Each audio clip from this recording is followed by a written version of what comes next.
얼마 전 11월 9일은 독일 베를린 장벽이 무너진 지 34주년이 되는 날입니다. 그에 앞선 10월 3일은 동서독이 통일된 지 33주년이 되는 날이기도 합니다.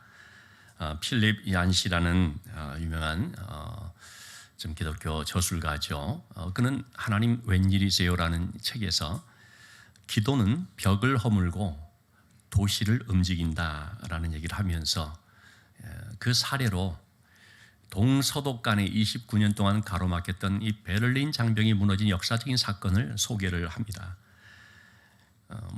잘 아시는 내용입니다만은 당시 라이프치히에 있는 니콜라이 교회라고 있는데 퓨러 목사님이 이제 심을 하는데 이 교회를 중심으로 해서 4개의 교회가 연합해서 89년 매주 월요일 저녁에 5시 기도회를 시작하게 됐습니다. 처음에는 한 12명 정도가 모임을 이루었다고 합니다. 그들은 기도가 마쳐진 뒤에 그 어두운 거리로 나가서 촛불을 들고 평화롭게 행진을 했습니다. 그러자 당연히 공산 정권인 당국이 방해를 하기 시작을 했죠. 그렇지만 오히려 인원들은 점점 더 늘어났습니다. 기도에 참여하는 인원들이 수십 명에서 수백 명으로 그리고 수천 명으로 심지어 수만 명으로까지 늘어나는 일이 있게 됐습니다. 10월 9일 동독 공산정권 탄생 40주년이 되는 날이었기 때문에 그날만큼은 시위를 막아보려고 당시의 지도자 호네커가 발포해도 좋다는 명령을 내렸습니다. 그러자 온 나라가 긴장하게 됐습니다. 발포를 하게 되면 얼마나 많은 무고한 희생들이 있게 되겠습니까? 그래서 병원은 응급실과 입원실을 다 비워두고 교회와 콘서트 홀들은 문을 다 열어놓고 만일의 사태에 누가 대피하는 사람들을 다 수용할 수 있도록 그렇게 한 것이었죠. 그리고 그 기도회가 모이는 교회들은 공산 당원들이 한 2,000명의 자리를 이미 선점을 해서 그래서 거기에 이제 자리를 점령을 했다는 것입니다. 그렇지만 그것은 아무 소용이 없었습니다. 왜냐하면 거기에 모인 사람들이 7만 명이나 모였기 때문입니다.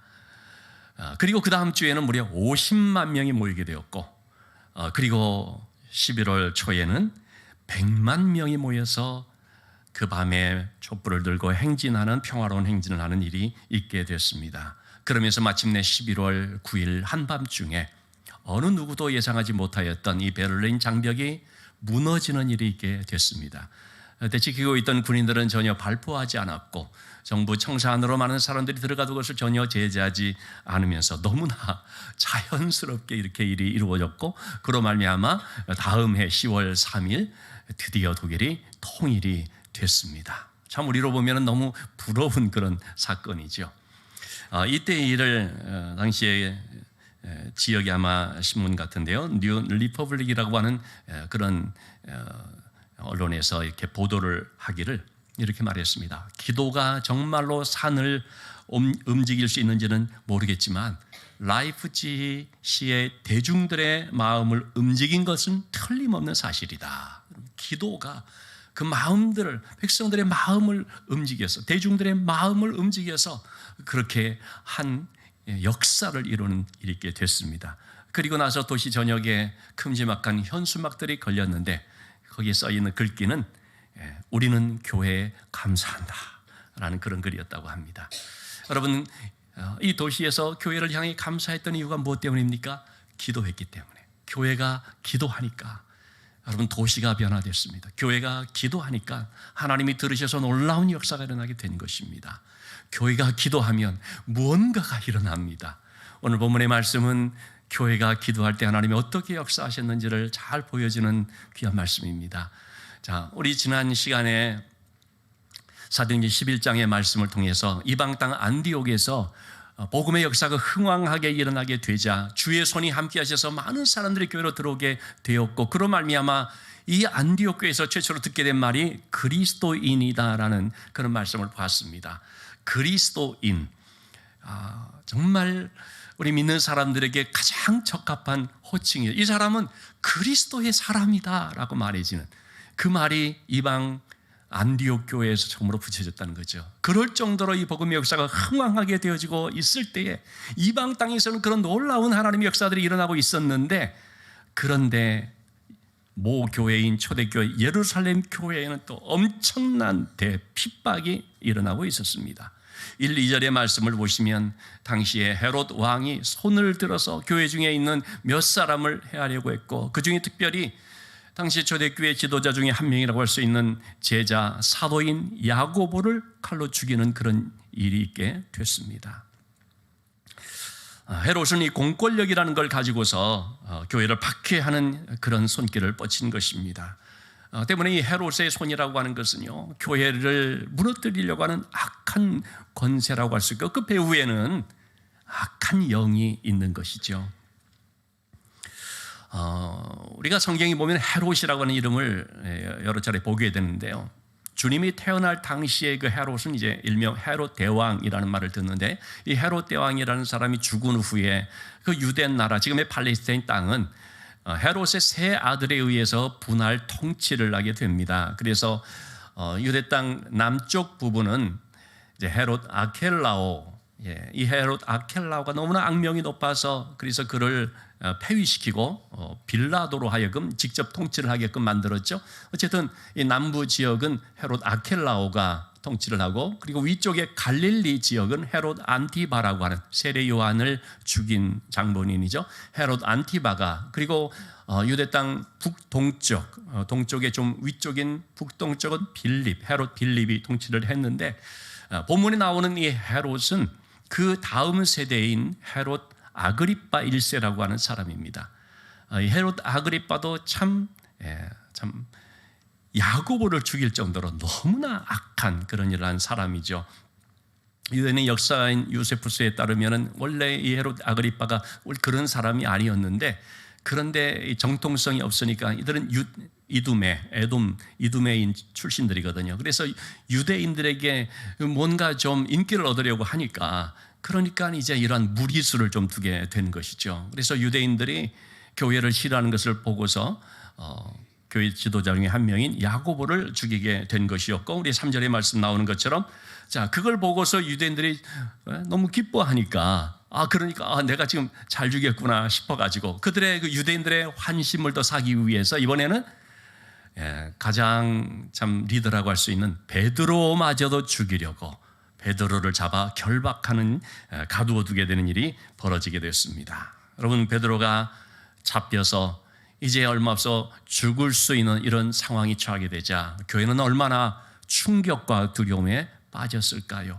자, 그럴 때 교회는 이 위기 상황에서 어떻게 하고 있습니까? 5절의 말씀을 보시면 베드로는 옥에 갇혔지만 교회는 그를 위해서 간절히 하나님께 기도하더라. 여러분 성도들이요, 나라도 살겠다고 사방으로 흩어져 도망간 거 아닙니다. 아니면 어떤 인간적인 대책을 강구하기 위해서 대책회의를 하기 위해 모이고 그런 거 아니었습니다. 그들은 비록 인간적으로 보면 헤롯에 맞설 만한 어떤 힘이 없죠. 돈도 없죠. 권력도 없죠. 어떤 무기도 없는 것이죠. 그런데 여러분, 영적인 면에서 본다면 그들에게는 교회만 가질 수 있는 강력한 무기가 있었습니다. 뭡니까? 기도입니다. 그래서 교회는 이 기도라고 하는 무기를 붙잡고 하나님 앞에 엎드려서 간절히 기도하게 된 것입니다. 그들은 살아계신 하나님을 믿었습니다. 헤롯을 주관하시는 하나님을 믿었습니다. 만물을 통치하시는 하나님을 믿고 기도한 것입니다. 여기서 간절히 기도했다라는 말이, 간절이라는 말은 ektenos라는 단어인데,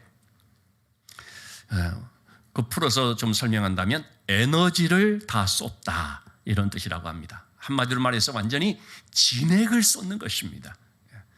여러분, 이 기도의 진액을 쏟는 장면을 우리가 한 군데서 볼 수가 있죠. 간절이라고 하는 그런 용어가 나온 그런 본문 누가복음 22장 44절 말씀, 바로 우리 주님이 십자가를 앞에 두고 겟세마네 동산에서 기도할 때죠.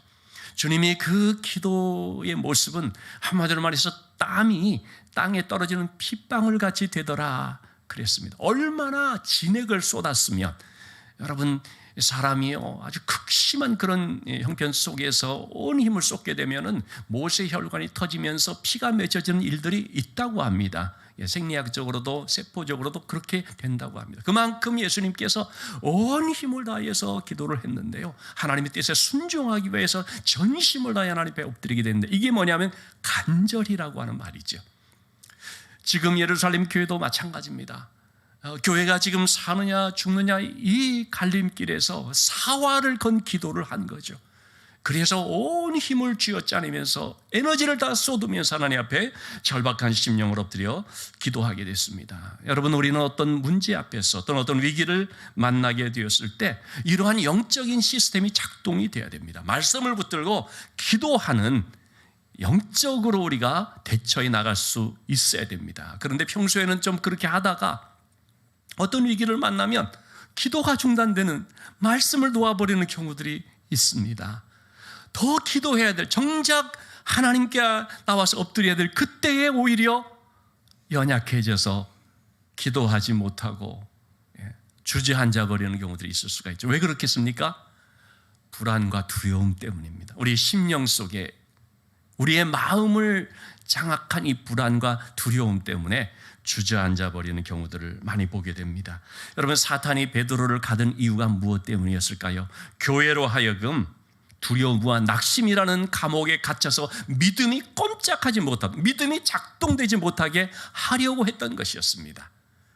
그러나 사탄이 그런 의도는 보기 좋게 실패하고 말았죠. 베드로가 비록 그렇게 갇혀 있었지만 교회는 거기에 결박되지 아니하고 그들의 믿음이 꼼짝달싹 못할 정도로 그렇게 무기력해진 것이 아니라 오히려 하나님 앞에 나와서 간절하게 엎드려 기도했던 것입니다. 여러분 때문에 우리는 교회에서도 마찬가지입니다. 어떤 교회적인 현안이 있을 때, 그럴 때에 물론 필요에 따라서 회의할 수도 있습니다. 의논하고 결정해야 되는 부분도 있습니다. 그러나 여러분, 우리가 이런 대책회의나 어떤 방법을 강구하는 거기에 에너지를 쏟는 것보다도 더 우리의 에너지를 쏟아야 될 부분이 뭐냐면요, 기도해야 된다는 것입니다. 기도하지 않고서 뭘 의논을 하고, 기도하지 않고서 어떤 방법을 강구하고 할 때는 그건 전부 다 인간적인 쪽으로 가게 됩니다. 그래서 정작 결정해 놓는 것이 하나님의 원하시는 뜻이 아니고 우리가 원하는 것, 인간적인 그런 뜻이 모아진 결정, 잘못된 결정을 해버리기가 쉬운 것이죠. 때문에 여러분, 우리도 회의도 할 때도 있지만, 그러나 이런 회의에 힘쓰는 교회가 아니라 기도에 힘쓰는 교회가 되어야 된다는 것입니다.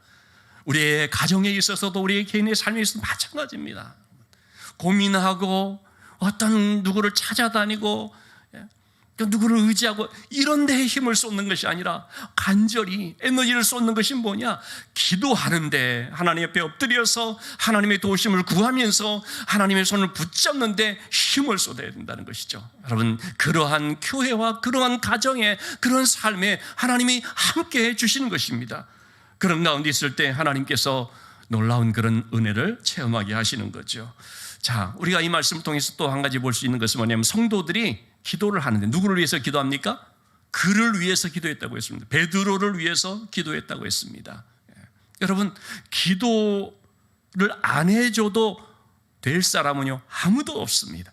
제 아무리 믿음이 좋다는 사도 베드로라고 할지라도 반드시 그를 위해서 기도해 줘야 되는 것입니다.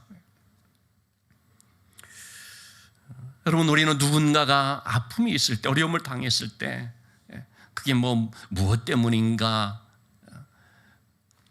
분석하고 따지거나 혹은 험담하거나 그러지 말고, 여러분, 그러지 말고 그 아픔을 끌어안고서 같이 기도해 줘야 됩니다. 그를 위로해 주는 것도 물론 필요하지만 더 좋은 것은 기도해 주는 것입니다. 그래서 어떤 위기 앞에서 그가 흔들리지 않도록 오직 주님만을 바라볼 수 있도록 기도해 주는 거죠. 저를 비롯해서 모든 사람들이 다 사탄에게 공격을 당할 수가 있습니다. 또는 어떤 문제로 인하여서 마음이 때로는 낙심이 되기도 하고 너무 정말 마음이 힘들어서 그래서 믿음이 흔들리는 경우도 있을 수가 있습니다. 그렇기 때문에 교회가, 우리 온 성도들이 마음을 합해서 기도해 주게 되면 그 사람은 극복할 수 있는 힘을 얻을 수가 있는 것이고, 무엇보다도 교회가 더 강건해지고 뜨겁게 하나가 될 수 있는 것입니다. 이처럼 교회가 기도하게 되자 하나님께서 어떻게 역사를 해 주셨습니까? 먼저 하나님은 붙들어 주시는 은혜를 주셨습니다.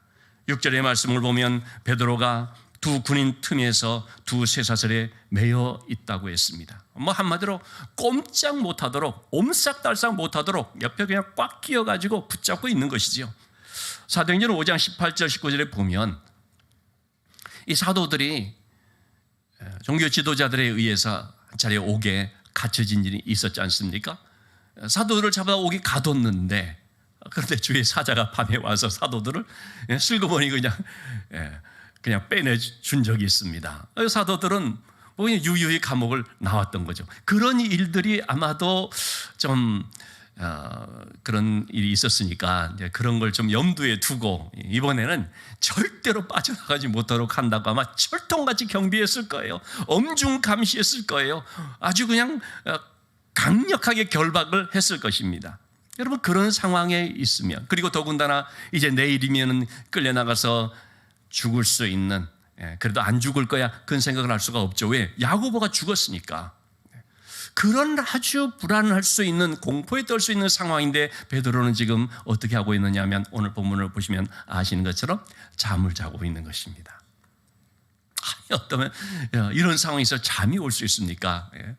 이런 걸 보고서 베드로는 원체 잠이 많은 사람이니까 그렇게 말하면 안 됩니다. 오죽하면 예수님이 겟세마네 동산에서 기도하면서 베드로와 야고보, 요한을 데리고 가서 같이 기도해달라고 했더니 제자들은 거기서 잠자고 있었지 않습니까? 그러니까 역시 베드로는 어디서든 잠자는 사람이, 이렇게 말하면 안 됩니다. 왜? 베드로가 이미 달라졌지 않습니까? 그때 베드로가 아니지 않습니까? 베드로가 이런 상황에서 잠을 잘 수 있는 것은 무엇 때문이겠습니까? 그 마음속에 평안이 있기 때문입니다. 여러분, 그 평안이 어디서 오는 걸까요? 믿음에서 오는 것입니다. 여러분, 평안은 환경에서 오는 것이 아닙니다. 정서적인 안정에서 오는 것이 아닙니다. 심리적으로 오는 것이 아닙니다. 평안은 믿음에서 오는 것입니다. 어떤 믿음입니까? 이 모든 상황을 주관하시는 분은 하나님이시다. 내 생명이 헤롯의 손에 달린 것이 아니고 하나님의 손에 달려있다. 때문에 나는 온전히 모든 것 하나님께 맡긴다. 내 생사 하나님께 맡긴다. 죽고 사는 것 하나님께서 알아서 하신다. 여러분, 그런 믿음을 가지면 마음이 담대해지는 것이고요, 평안이 임하게 되는 것입니다. 마가복음 4장 37절 38절 말씀에서도 갈릴리 바다에 큰 광풍이 일어나서 제자들이 죽겠다고 아우성 칠 정도의 그런 아주 힘든 상황이었지 않습니까? 그런데 주님은 그냥 잠들어 계신 겁니다. 여러분, 이 모습을 보면서 우리가 뭘 배워야 됩니까? 바로 주님의 그런 믿음과 평안입니다. 주님이 어떻게 해서 이렇게 평안히 잠드실 수 있습니까? 믿음 때문에. 하나님이 주관하신다. 이 모든 자연 만물의 것들도 다 하나님의 손에 있다. 놀이공원 가서 막 흔들리는 거 타는 것처럼 말이죠. 여러분, 흔들린다고 안 떨어지지 않습니까? 안전하지 않습니까? 그게 잘 세팅이 되어 있지 않습니까? 마찬가지거든요. 갈릴리 바다에서 풍랑이 일어나서 배가 흔들린다 할지라도 하나님이 다 붙잡고 계시다. 하나님 믿음이 있으니까 주님은 그냥 편히 잠잘 수 있는 거지요. 여러분, 우리의 상황 속에서 바로 이러한 믿음이 필요하다는 것입니다. 내 삶이 요동치는 것 같고 엄청난 그런 충격이 가해지는 것 같고 막 그냥 불안과 공포로 마음이 막 떨게 되는 것 같지만 이 모든 것들을 관장하고 있는 분은 하나님이시다. 하나님이 허락하지 아니하시면 누구도 건들 수가 없다. 하나님이 주시기로 작정했으면 누구도 막을 수가 없다. 여러분, 이 하나님께 대한 우리가 믿음을 가질 때에 믿음으로 말미암아 담대함이 오고 평안함이 온다는 사실을 기억하십시다. 그러한 믿음은 어디서 또 오는 것입니까? 기도에서 오는 것이죠. 빌립보서 4장 6절 7절 말씀. 아무것도 염려하지 말고 오직 기도와 간구로 너희 구할 것을 감사함으로 하나님께 아뢰라.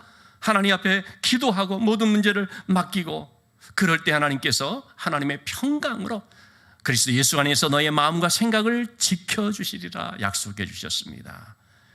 우리가 믿음으로 하나님께 기도로 맡길 때 하나님은 우리의 마음을 지켜주신다는 것이죠. 이처럼 하나님께서 기도하는 교회에 주신 첫 번째 은혜는 지켜주신 은혜입니다. 베드로의 마음을 지켜주셨고 또 성도들의 마음도 지켜주셨다고 하겠습니다. 두 번째 하나님의 역사는 뭡니까? 문을 열어주셨다는 것입니다. 우리의 눈으로 보면은 이 굳게 닫힌 감옥문이라는 것 절대 열려질 수가 없습니다. 불가능해 보이기도 합니다. 그런데 교회가 기도하자 어떻게 됐습니까? 7절 말씀에 나오는 것처럼 호련히 주의 사자가, 여러분 우리가 기도하면 호련히라는 역사가 나타납니다. 예상치 못했던 뜻밖의 시간, 뜻밖의 장소, 뜻밖의 사람을 통해서 호련히, 여러분 우리가 이 믿음 생활하는 데 있어서 신앙의 맛을 보는 것은 바로 이런 것 때문이죠. 호련히라고 하는, 정말 생각지도 못했던 그런 하나님의 은혜. 자, 이 베드로에게도 호련히 주의 사자가 와서 그래서 그의 결박된 거 풀어주고 갇혀있는 그 문 빗장을 열어주시고 그래서 베드로의 손을 이끌고 그냥 나옵니다.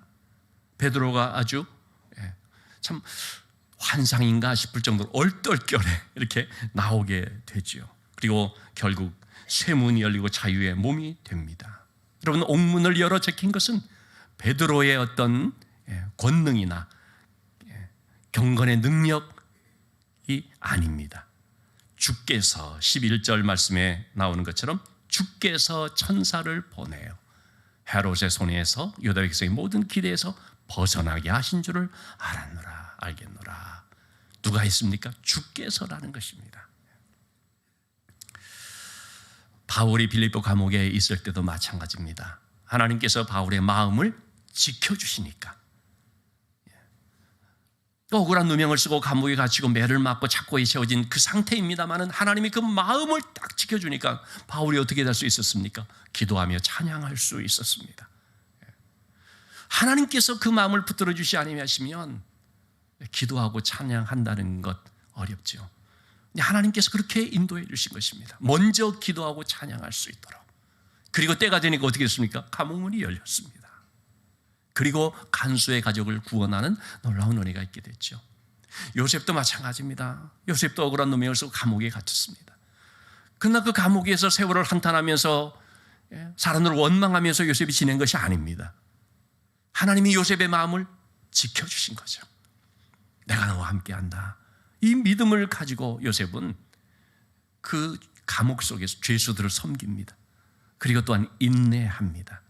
그리고 때가 되자 문이 열립니다. 일약 총리로 발탁이 되어버리죠.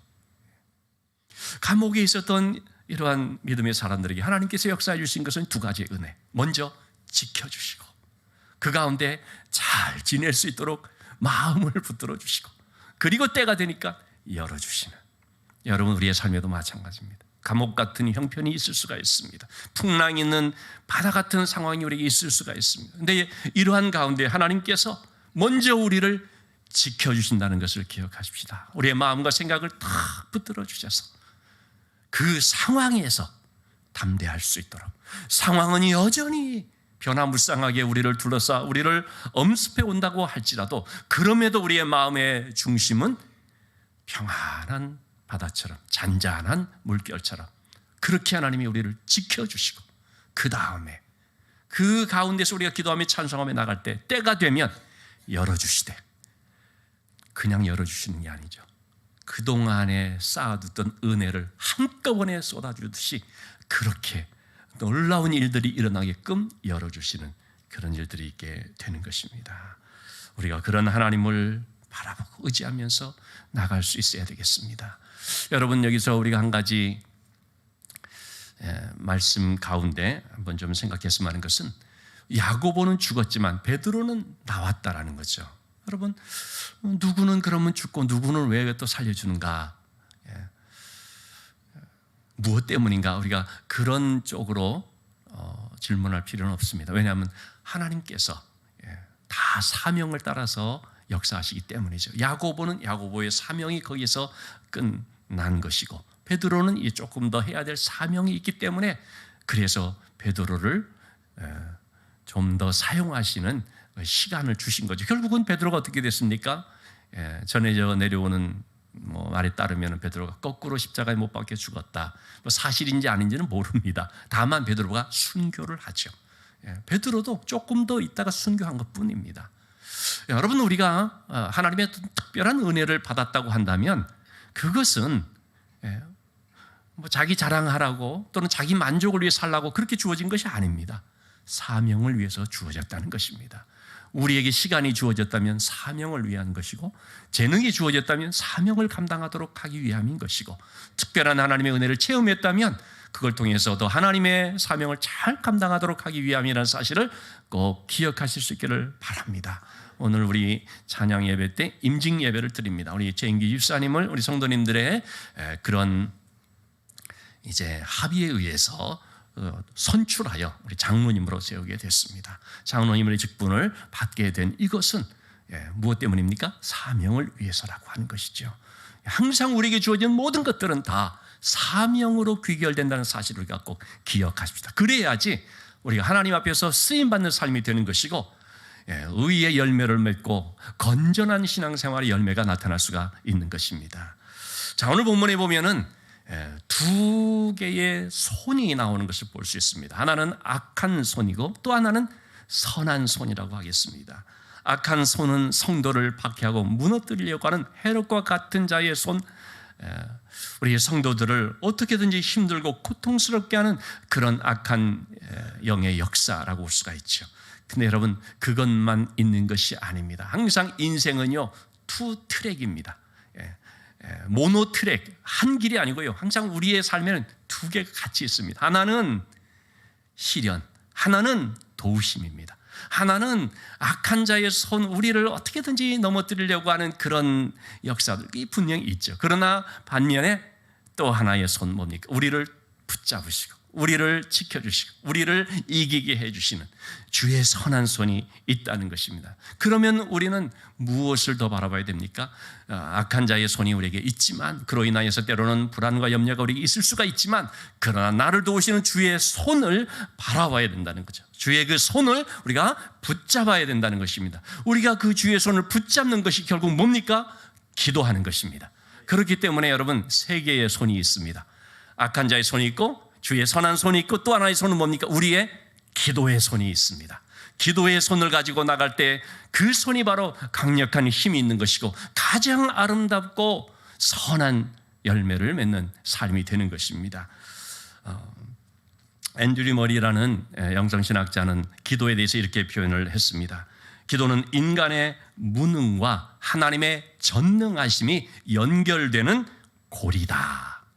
여러분, 하나님의 그 능력을 무능력한 우리가 받는 하나의 루트, 통로가 뭐냐면 기도라고 하는 것입니다. 요즘식으로 표현한다면 하나님의 그 능력을 다운로드 받는 것이 바로 기도라고 하는 것입니다. 여러분, 우리는 우리의 힘으로 살 수가 없지 않습니까? 하나님의 능력을 힘입어야 됩니다. 그 하나님의 능력을 다운로드 받아야 됩니다. 그러면 우리 것이 되는데 어떻게 우리가 그렇게 받을 수가 있느냐? 기도라고 하는 것입니다. 생각 가지고 되는 것이 아니고 소망 가지고 되는 것이 아니고 구체적으로 기도해야 하나님의 그 능력이 우리에게 임하게 되는 줄로 믿습니다. 야고보서 5장 16절 말씀에서 의인의 간구, 믿음의 사람들의 기도를 말하는 것이죠. 그들은 역사하는 힘이 크다고 말했습니다. 믿음으로 기도하면 하나님께서 엄청난 일을 이루어 주시는, 특별히 합심하여서 기도하게 되면, 간절히 하나님 앞에 합심하여 기도 부르짖으면 하나님께서 그것을 기뻐 받으시고 응답해 주십니다. 우리 에스더서를 보더라도요, 바로 그런 역사거든요. 하만이라고 하는 그런 악한 자가 유대인들을 한꺼번에 학살하려고 하는 그런 음모를 꾸미게 되었죠. 자, 이 소식을 듣게 될 때 에스더서 4장 16절의 말씀이죠. 에스더가 단단한 각오의 마음을 갖죠. 내가 3일을 금식하고 죽으면 죽으리라 하고 내가 왕에게 나가겠다. 그러니 여러분들도 온 유대 백성들이 함께 기도해달라고 부탁을 하죠. 에스더 자신만 기도할 뿐만 아니라 온 민족이 같이 합심하여서 기도하게 되었을 때 어떤 역사가 일어났습니까? 그 하만의 악한 음모가 드러나게 되어버렸고, 그리고 하만이 죽고 유대 민족이 다 살아나는 엄청난 대반전이 일어났습니다. 히스기야 때 아수르 군대가 예루살렘을 성을 포위해서 그래서 온갖 악한 말로 하나님을 못 얻고 백성들을 비방하는 그런 어떤 위험을 당하게 되었을 때 히스기야가 어떻게 합니까? 왕인 자기 자신이 하나님 앞에 엎드려 기도함과 동시에 백성들 하여금 함께 하나님 앞에 나가서 기도하도록 했었고, 그 결과 열왕기하 19장 35절 말씀에 나오는 것처럼 하나님의 사자가 역시 호련히 나타나서 그래서 아수르 군사 18만 5천 명을 다 송장으로 만들어버리는 그런 일들도 있게 됐습니다. 온 나라가 기도할 때, 온 교회가 기도할 때, 온 가족들이 합심하여서 기도할 때 그것은 하나님의 보좌를 움직이는 놀라운 능력이 있음을 믿습니다. 불가능해 보이던 그런 닫힌 문이 열리고 길이 생기고 장벽을 넘는 일들이 있게 된다는 것입니다.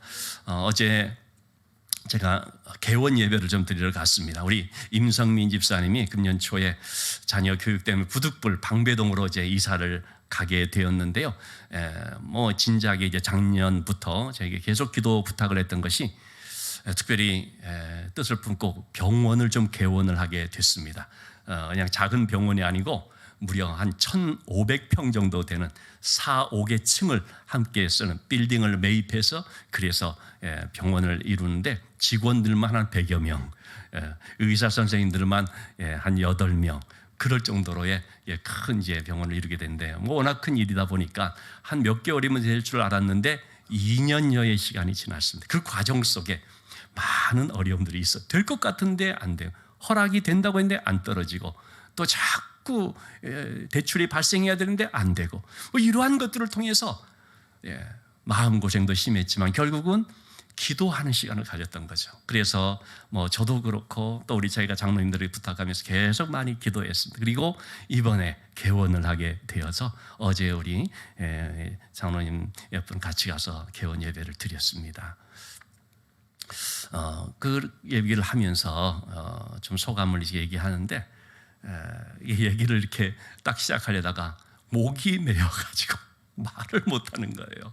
한동안 말을 못하고 눈시울을 붉히고 그러면서 얘기를 했는데, 왜냐하면 하나님의 은혜가 너무 감사해서 너무나 어려움들이 많았는데 그 모든 장벽들을 넘고 또 하나님이 정말 만남의 축복들을 주셔서 귀한 사람들을 만나게 해주시고, 참 만나게 보면 크리스찬이고 참 그런 은혜가 너무 체험이 되니까 아주 눈물로 이제 간증을 했습니다. 지금도 이제 뭐 시작하는 단계니까 그 많은 직원들을 월급 주고 해야 되잖아요. 얼마나 중압감이 크겠어요. 그런데 지금도 뭐 늦게 퇴근하고 몸은 피곤하고 그런데요, 반드시 새벽 기도를 하고 출근한다는 것입니다. 뭐 우리 교회에 있을 때도 새벽 기도하면서 이 문제를 놓고 기도하고 응답받고 진행을 했습니다만, 새벽 기도를 꼭 놓치지 않고, 왜냐하면 하나님 의지하지 않으면 안 된다는 걸 너무 절실히 깨달으니까, 내 힘으로 안 된다는 걸 아니까 하나님의 도우심을 간절히 구하면서 엎드려 기도하고 있는 것이죠. 여러분, 정말 이 험한 세상 우리의 힘으로 살 수 있습니까? 살 수 없습니다. 내 힘으로 안 됩니다. 내 생각으로 안 됩니다. 우리 자녀들 내 뜻대로 안 됩니다. 하나님이 도와주셔야 됩니다.